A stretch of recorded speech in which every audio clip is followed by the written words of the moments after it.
اچھا اپنا عائشہ، آپ نے بتایا کہ آپ نے ایک رورل بیک گراؤنڈ کے ساتھ اور ایک آپ نے ایجوکیشن میں جی کوئی دیہی اسکول سے بھی پڑھا ہے آپ نے؟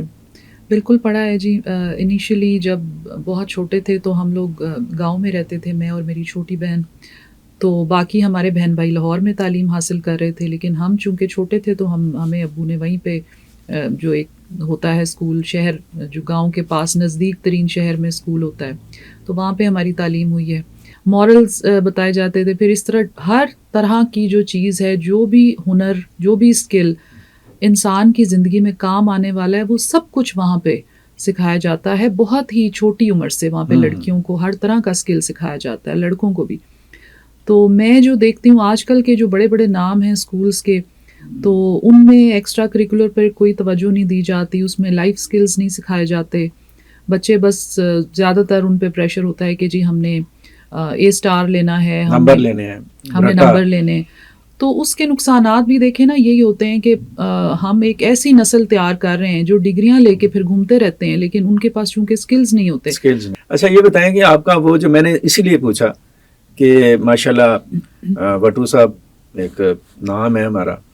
آپ جب اسکول میں تھے یا اسکول میں جاتے تھے تو گھر سے کیا میسج تھا، والد صاحب کی طرف سے، والدہ کی طرف سے، گھر والوں کی طرف سے؟ ایک تو بہت بڑا بیک گراؤنڈ، بلکہ اپیرنٹلی ہم کہتے ہیں کہ بڑا فیوڈل بیک گراؤنڈ تھا، اور ایک بڑا نام اور بڑی ذمہ داری اور ذمہ داری اور یہ سارا کچھ.